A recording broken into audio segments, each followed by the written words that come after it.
ក្លោងទ្វាររាជធានីអង្គរធំ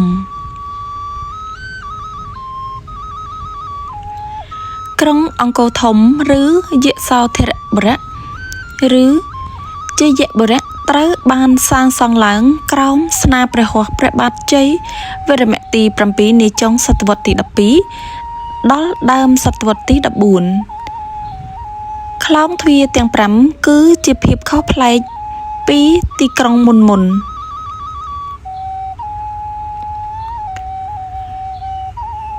ទី 1 ក្លោងទ្វារជ័យទិសខាងកើត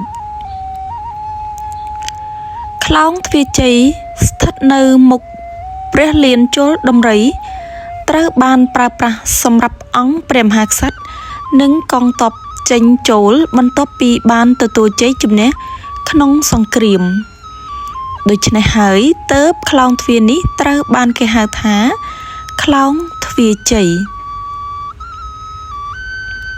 2. ក្លោងទ្វារខ្មោចទិសខាងកើតក្លោងទ្វារខ្មោចស្ថិតនៅចំផ្លូវខាងមុខប្រាសាទបាយ័នមានមុខងារសម្រាប់ដង្ហែសាកសពអ្នកដែលរស់នៅខាងក្នុងបរិវេណក្រុងអង្គរធំដើម្បីយកទៅបូជាឬចោលទៅក្នុងទឹកស្ទឹងនៅបរិវេណផ្នែកខាងក្រៅនៃទីក្រុងក្លោងទ្វារនេះត្រូវបានបើកសម្រាប់ពិធីដង្ហែសពប៉ុណ្ណោះដូច្នេះហើយត្រូវបានគេដាក់ឈ្មោះថាក្លោងទ្វារខ្មោច 3. ក្លោងទ្វារទន្លេអ៊ុំទិសខាងត្បូងក្លោងទ្វារខាងត្បូងត្រូវបានប្រើប្រាស់សម្រាប់មនុស្សគ្រប់ស្រទាប់វណ្ណៈទាំងក្សត្រទាំងនាម៉ឺនសពមុខមន្ត្រីរហូតដល់ប្រជារាស្ត្រសាមញ្ញ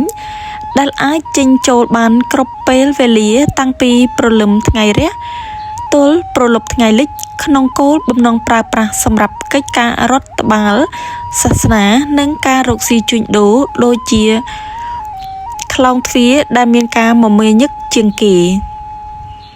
បច្ចុប្បន្នក្លោងទ្វារនេះត្រូវបានគេហៅថាក្លោងទ្វារទន្លេអ៊ុំព្រោះគូទឹកនៅទីនេះត្រូវបានគេប្រើប្រាស់សម្រាប់ប្រារព្ធពិធីបុណ្យអុំទូកដើម្បីរំលឹកអំពីការធ្វើចម្បាំងឈ្នះមកលើកងនាវាជើងទឹករបស់កងទ័ពចាមក្នុងរជ្ជកាលព្រះបាទសូរ្យវរ្ម័នទី 2 និងព្រះបាទជ័យវរ្ម័នទី 7 4. ក្លោងទ្វារតាកៅទិសខាងលិចក្លោងទ្វារខាងលិចត្រូវបានគេប្រើប្រាស់សម្រាប់ប្រហារជីវិតនៅពេលមានជនណាម្នាក់បានប្រព្រឹត្តនៅបទល្មើសធ្ងន់ធ្ងរមិនអាចលើកលែងទោសបានជននោះត្រូវបានគេនាំយកទៅប្រហារជីវិតនៅខាងក្រៅបរិវេណនៃក្លោងទ្វារដោយជីករណ្ដៅកប់និងយកដីឬថ្មកប់គ្របពីលើ 5. ក្លោងទ្វារដីឆ្នាំងទិសខាងជើងក្លោងទ្វារខាងជើងត្រូវបានគេប្រើប្រាស់សម្រាប់ក្រុមបព្វជិតមកពីទីជិតឆ្ងាយដង្ហែក្បួនជុហយាត្រាចូលមកទីក្រុងដើម្បីចូលគាល់ព្រះមហាក្សត្រក្នុងគោលបំណងសុំនៅសេចក្តីព្រះរាជទានទោសប្រោសដល់អ្នកមានកំហុសបន្តិចបន្តួចដែលកំពុងជាប់ឃុំឃាំងនៅក្នុងបរិវេណទីក្រុងដើម្បីនាំយកពួកគេទៅអប់រំសារជាថ្មីឡើងវិញប្រពៃណីបែបនេះនៅតែបន្តរហូតដល់បច្ចុប្បន្នដោយព្រះមហាក្សត្រនៅតែមានព្រះរាជសិទ្ធិស្នើសុំឲ្យរាជរដ្ឋាភិបាលនិងតុលាការលើកលែងទោសចំពោះអ្នកទោសស្រាលធ្ងន់